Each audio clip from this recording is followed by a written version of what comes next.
तर बघा विद्यार्थी मित्रांनो, आज मी तुमच्यासाठी एक नवीन टॉपिक घेऊन आलेलो आहो, लसावी मसावी. तर लसावी मसावी हा टॉपिक सगळ्यांनाच माहीत आहे. परंतु याचे सर्व प्रकार आपण या एकाच व्हिडिओमध्ये समाविष्ट केलेले आहे आणि सर्व प्रकार तुम्हाला मी एका व्हिडिओमध्ये पूर्ण समजावून सांगणार आहे. तर टोटल 10 प्रकारचे प्रश्न या लसावी मसावीवर विचारले जातात. तर हे 10ही प्रकारचे प्रश्न आपण या व्हिडिओमध्ये एकाच व्हिडिओमध्ये घेणार आहोत. तर व्हिडिओ नक्कीच शेवटपर्यंत बघा, कारण प्रत्येक प्रकार महत्त्वाचा आहे. कोणता प्रकार परीक्षेत विचारेल, काय विचारेल, याच्याविषयी सांगू शकत नाही. परंतु सगळेच प्रकार इम्पॉर्टंट असल्यामुळे तुम्ही व्हिडिओ शेवटपर्यंत बघावा, असा माझा आग्रह आहे. चला, जास्त न बोलता आपण आपल्या व्हिडिओला सुरुवात करूया. तर बघा, ह्याच्यामध्ये काय करायचं, पहिल्या गणितामध्ये आपल्याला लसावीला मसावीने विभाजित केल्यावर येणारं मूल्य काढायचं. म्हणजे आधी काय काढावं लागेल, लसावी काढावं लागेल, LCM म्हणजे लसावी. नंतर काय काढावं लागेल, SCF काढावं लागेल, बरोबर आहे. तर LCM कसा निघेल याचा, 405 आणि किती आहे, 648 आणि 486, ठीक आहे. यांचा आपल्याला LCM काढायचा आहे किंवा SCF काढायचा आहे. तर कसा निघेल सांगा. 405 चे अवयव कसे पाडता येईल. आता बघा, मला वाटते आता हे यांची ॲडिशन करूया आपण, अंकांची बेरीज करूया. 5 आणि 0, 5 आणि 4 9. तर याच्या अंकाची बेरीज आली 9. 8 आणि 4 12, 12 आणि 6 18. 18 म्हणजे इथे 18 आली अंकांची बेरीज, इथे 9 आली आणि इथे 6 आणि 8 14 आणि ह्या 18 आली. म्हणजे या संख्या आहे त्या 9 ने भाग जाणार आहे. कारण 9 पेक्षा मोठ्या आहे आणि 9च्या पाड्यातल्या आहे. यांची ॲडिशन केल्यावर जी येणारी संख्या आहे ती 9 पेक्षा मोठी आणि 9च्या पाड्यातली आहे. त्याच्यामुळे या 9 ने भाग जाणाऱ्या संख्या आहे तिन्ही. तर बघा, 9 ने भाग दिला आपण याला, तर काय होते, 4 9 36, 4 9 36, 4 9 36, मग 4 5 45. तर 9 ने भाग दिल्यावर 9 गुणिला 45 म्हणजे हे आलं. आता याला 9 ने गुणलं तर काय येतील सांगा बरं. 9 ने याला भागितलं तर काय येईल, 9 7 63 आणि 9 दुने 18. इथे 9 ने याला भागितलं तर काय येईल सांगा, 9 1 9, 9 5 45 आणि 9 4 36. आलं. आता बघा, पुन्हा याला 9 ने भाग जातो का, जातो. याला 9 ने भाग केलं, इथं 5 आले. याला 9 ने पुन्हा भाग जातो, इथं आले 8 आणि याला पुन्हा 9 ने भाग जातो आणि इथे आले 6. तर हे बघा, असे अवयव याचे पडलेले आहे. या तिघांचे असे अवयव आपण पाडले. आता मला सांगा, मसावी म्हणजे काय, महत्तम साधारण विभाजक. आता इथे विभाजक कोणकोणते आहे, 9 9 9. म्हणजे इथे मसावी काय होईल, मसावी काय होईल, 9 गुणिला 9 हा झाला मसावी. आणि लसावी काय होईल, लसावी लसावी काय होईल, लसावी काय होईल, लघुत्तम साधारण विभाज्य. तर याच्यामध्ये काय होते, हे 9 9 तर असतातच. हे सामायिक अवयव आहे 2. हा फक्त सामायिक अवयव घेतो आपण.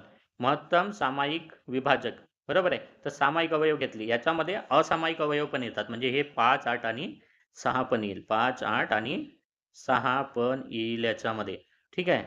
5 8 गुणिले 6, ठीक आहे. तर हे काय झालं, हा लसावी आणि हा मसावी. तर लसावी काय मिळाला आपल्याला, लसावी काय मिळाला, 9 गुणिला 9 गुणिला 5 गुणिला 8 गुणिला 6. आणि मसावी काय मिळाला, मसावी याला भागायचं आहे मसावीने. मसावी काय मिळाला, 9 गुणिला 9. तर हे 9 हे 9 हे 9 हे 9 कॅन्सल झाले. 5 8 40, 4 6 24 म्हणजे 240 हे याचं उत्तर राहील. आपण काय काढलं मग याच्यावरून, 240 लसावीला मसावीने विभाजित केल्यावर जे राहील त्याला काय म्हणू आपण, काय म्हणू, काय म्हणू, याचं उत्तर म्हणू, ठीक आहे. आलं लक्षात. तर बघा, अशा प्रकारे हे उदाहरणं सोडवली जाऊ शकतात, ठीक आहे. म्हणजे याच्यामध्ये आपण लसावी कसा काढायचा, मसावी कसा काढायचा दोन्ही पाहिले आणि लसावीला मसावीने विभाज्य करून त्याचं उत्तर पण काढलेलं आहे. तर चला पुढच्या गणिताकडे जाऊया. आता बघा, कधी कधी असा अपूर्णांकाचा लसावी दिलेला असतो. तर अपूर्णांकांचा लसावी मसावी कसा काढायचा हा एक प्रश्न असतो, ठीक आहे. तर बघा, लसावी मसावी काढायचा असेल अपूर्णांकाचा, तर काय करायचे, यांचे छेद समान करायचे. छेद समान करायचे, तर बघा, इथे 24 आले पाहिजे, इथे 24 आले पाहिजे, इथे 24 आले पाहिजे.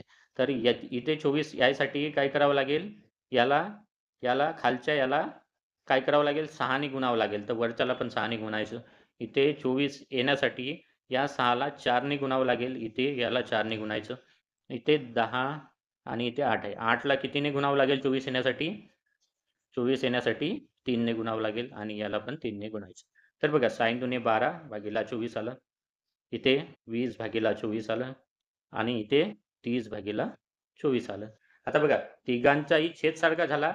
मग काय करायचं? अंशांच्या लसावी काढायच्या. अंशाच्या लसावी काय निघेल सांगा बरं? अशी लहानात लहान संख्या सांगा की ज्याला या 12ने भाग जाईल, 30नी आणि 60नी. तर बघा 30, 20 आणि 12 तिन्ही संख्येनी भाग जाणारी लहानात लहान संख्या सांगायची आहे. तर मला वाटते 60 ही अशी लहानात लहान संख्या आहे. 60ला 12नी भाग जातो, 20नी भाग जातो, 30नी भाग जातो, भागीला 24. तर 60 भागीला 24 हे याचं उत्तर राहील. आता 60 भागीला 24ला सोडवा. आता 12 दुने 24, 12 पंचे 60. किती आलं? 5/2. तर 5/2 या गणिताचं उत्तर आहे. तर बघा अपूर्णांकाचा कसा काढायचा ते सांगितलं मी तुम्हाला. पहिल्या गणितामध्ये लसावी मसावी कसा काढायचा ते सांगितलं. तर हे झाले 2 प्रकार. आता तिसरा प्रकार पाहूया आपण. तिसऱ्या प्रकारामध्ये असं असते, 2 संख्यांचे लसावी मसावी दिलेले असतात. त्याच्यातली एक संख्या दिलेली असते तर दुसरी संख्या काढायची असते. तर बघा 2 संख्यांचा गुणाकार हा त्यांच्या लसावी मसावी यांच्या गुणाकारा इतका असतो. तर 2 संख्यांचा गुणाकार हा म्हणजे आता एक संख्या आपल्याला ही दिलेली आहे, दुसरी संख्या घ्यायची x. तर या 2 संख्यांचा केला आपण गुणाकार. तर हा कोणा इतका असतो? लसावी आणि मसावी यांच्या गुणाकारा इतका. म्हणजे 108 आणि 9 यांच्या गुणाकारा इतका असतो. तर x ची किंमत याच्यावरून काढायची. x याला गुणाकारात आहे, इकडे गेल्यावर भागाकारात येईल. 108 गुणिला 9 भागीला 36. आता या 9 नी याला भाग गेला 4चा, बरोबर आहे. आता 4 नी याला भाग द्यायचा तर किती येते? 4 दुने 8, मग 2 उरले, 4 7 28 म्हणजे 27 याचं उत्तर आलेलं आहे. तर अशा प्रकारे हे उदाहरणं आपल्याला सोडवता येतात. ठीक आहे. हां, पुढचं उदाहरण बघूया. तर बघा इथे दिलेलं आहे 2 संख्यांचा लसावी मसावी अनुक्रमे हे दिलेलं आहे आपल्याला. ठीक आहे. लसावी किती दिलेला आहे? 585 हा लसावी आणि मसावी किती दिलेला आहे? 13 दिलेला आहे. या 13नी काय करायचं?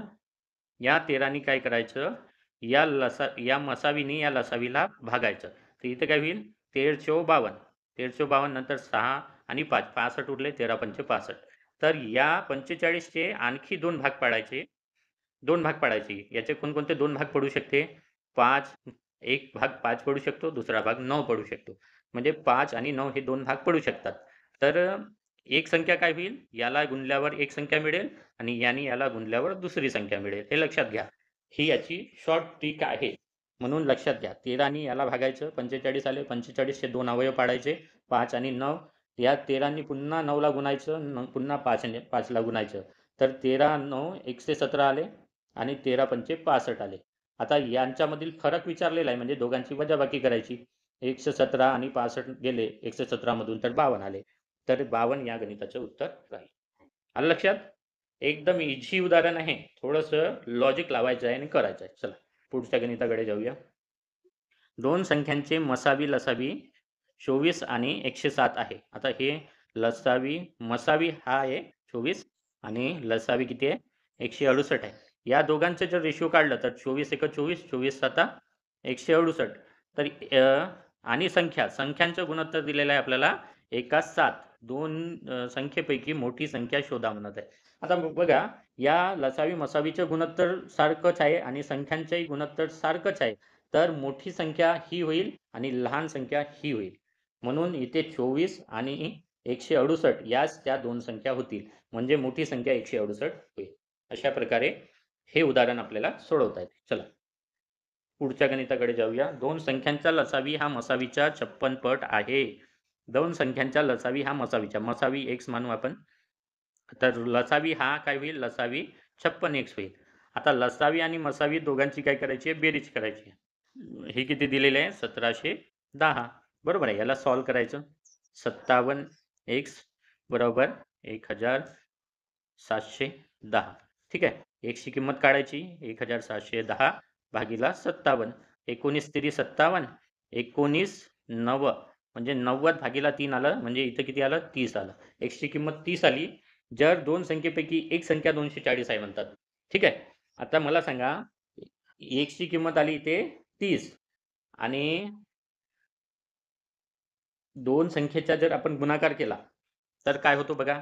2 संख्येचा गुणाकार केला तर दोन्ही संख्येचा जर गुणाकार केला म्हणजे ही जे एक संख्या आहे 240 आणि दुसरी संख्या आपण y म्हणू.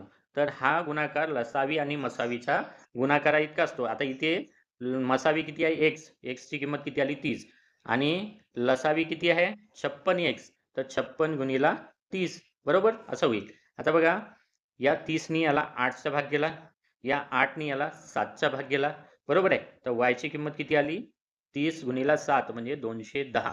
तर 210 ही दुसरी संख्या होईल. तर आलं लक्षात कसं काढायचं. अशा प्रकारे हे पण उदाहरण आपल्याला सोडवता येतं. चला पुढच्या गणिताकडे जाऊया.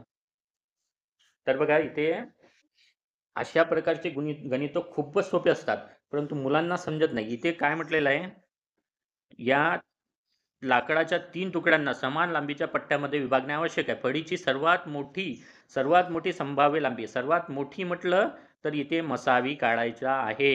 हे लक्षात ठेवायचं. काय काढायचं आहे? मसावी. आता या तिघांच्या मसावी काढायच्या आहे म्हणजे याच्यातली कॉमन तिघांना भाग जाणारी मोठ्यात मोठी संख्या काढायची आहे. आता बघा, आता 143 ला मी कसा लिहू शकतो? याला जर मी 13 नी भागितलं तर 13 गुणिला 11 येतं. आता 78 ला पण 13 नी भागितलं तर 13 सकम 78 होतात आणि 117च्या 13च्या पाड्यात 117 पण आहे. 13 गुणिला 9 म्हणजे 13 9 117. तर बघा इथे 13 गुणी 13 13 13. तर ही अशी मोठ्यात मोठी संख्या आहे की ज्याने या तिन्ही संख्येला भाग जातो. म्हणजे या गणिताचं उत्तर आहे 13 मीटर. आलं? एकदम सिंपल आहे. चला पुढच्या गणिताकडे जाऊया. 24 आंब्याची 56 सफरचंदाची आणि 72 संत्र्याची झाडे अशा ओळीत लावायची की प्रत्येक ओळीत एकाच जातीची झाडे समान राहतील. तर बघा याला आपण काय करू, या 24 आंब्याची झाड आहे याला काय करू, 8 गुणिला 3 करू बरोबर आहे. तर हे सफरचंदाची 56 आहे तर याला 8 गुणिला 7 करू आणि 72 आहे तर याला 8 गुणिला 9 करू. तर बघा ही झाडे आपण 8 झाडे मिळून 3 रांगेत लावली. ही 3 रांगेत लावली. ही 56 झाडे सफरचंदाची ही 7 रांगेत लावली आणि ही 72 संत्र्याची झाडे ही कशामध्ये 9 रांगेत लावली. तर एकूण किती रांगा झाल्या ते विचारलेलं आहे आपल्याला, की किती ओळी झाल्या. तर हे 3 ओळीत लावले आपण, हे 7 ओळीत आणि हे 9 ओळीत. किती लावल्या? प्रत्येक ओळीमध्ये 8 झाडं लावले आणि ओळी किती झाल्या ते विचारलेलं आहे. तर हे ओळींची संख्या ही राहील. है ना? प्रत्येक ओळीमध्ये 8 झाडं लावलेले आहे म्हणजे समान झाडं लावलेले आहे आपण बरोबर आहे. परंतु ओळी किती झाल्या? 3 आणि 7 10 आणि 9 19 ओळीमध्ये हे झाडं लावलेले आहे. 19 याचं उत्तर आहे. चला पुढच्या गणिताकडे जाऊया. 44 आंबे, आता याच्याच सारखं आहे, मागच्याच गणितासारखं आहे आणि 11 ठीक आहे.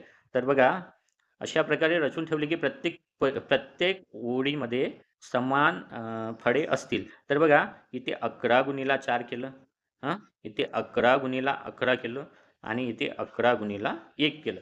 तर काय होते बघा, काय होते सांगा. हम्म हम्म हम्म हम्म. तर बघा पंक्तींची संख्या विचारली. प्रत्येक पंक्तीमध्ये समान काय काय प्रत्येक पंक्तीत समान फळे ठेवायचे. तर असं प्रत्येक पंक्तीत आपण 11 फळे ठेवली तर याच्या किती पंक्त्या बनल्या 4, याच्या किती पंक्त्या बनल्या 11, याच्या किती बनल्या, याच्या किती पंक्त्या बनल्या एकच बनली. तर या तिघांची बेरीज करायची तर किती होते 11 आणि 4 15 आणि 1 16. 16 पंक्त्या टोटल बनतील म्हणजे पंक्तींची किमान संख्या किती येईल 16 येईल. 16 पंक्तीमध्ये सगळे फळं आपल्याला लावता येतील. तर बघा 16 याचं उत्तर आहे. हे सोपे असतात उदाहरणं. फक्त उदाहरण पाहून खचून जायचं नाही आणि घेऊन जायचं नाही. एकदम सोपे असतात. चला पुढच्या गणिताकडे जाऊया. इथे बघा काय दिलेलं आहे. इथे दिलेलं आहे 6 सेकंद, 12 सेकंद, 15 सेकंद आणि 20 सेकंद. तर बघा या सर्व संख्यांच्या काय काढायच्या, लसावी काढायच्या. लसावी काढायच्या. हे वेळेवर आधारित प्रॉब्लेम आहे. वेळेवर आधारित प्रॉब्लेम कसे सोडवायचे याच्या काढायच्या लसावी. तर याचं मला वाटते 60 हा लसावी राहील कारण 20 नी 60 ला भाग जातो, 15 नी 60 ला, 12 नी 60 ला आणि 6 नी पण 60 ला भाग जातो. तर हा 60 सेकंद हे काय झाला याचा लसावी झाला. आता 2 तासामध्ये किती सेकंद असतात? आता एका तासाला 3600 सेकंद असतात. तर 2 तासाला किती होईल 7200 सेकंद. तर 7200 सेकंदाला या 60 नी भागायचं. 60 नी भागितलं तर तर किती आले? हे कटले 12 सकम 72 म्हणजे 120 आले. तर 120 आले, परंतु या गणिताचं उत्तर 120 होईल का? नाही. विद्यार्थी इथेच चुकतात, हे लक्षात ठेवा. कारण सुरुवातीच्या वेळी एकाच वेळेस 4 घंटा वाजल्या होत्या. त्याच्यानंतर विचारलेलं आहे. सुरुवातीची 1 घंटा याच्यात ॲड करावी लागेल. सुरुवातीची 1 घंटा ॲड केली तर 121 याचं उत्तर येईल. ठीक आहे. अशाच प्रकारे हे पुढचं गणित पण तुम्हाला सोडवायचं आहे. तर इथे 8 तास म्हटलेलं आहे. इथे पण 1 ॲड करूनच सोडवायचं आहे. तर इथे 1 ॲड केलेलं हेच आहे, म्हणजे याच्यामध्ये 1 ॲड झालेला आहे, म्हणून हेच याचं उत्तर राहील. ठीक आहे. हे उत्तर सांगितलेलं आहे मी, सोडवून तुम्हाला बघायचं आहे. चला, इथेच हा व्हिडिओ संपवतो. थँक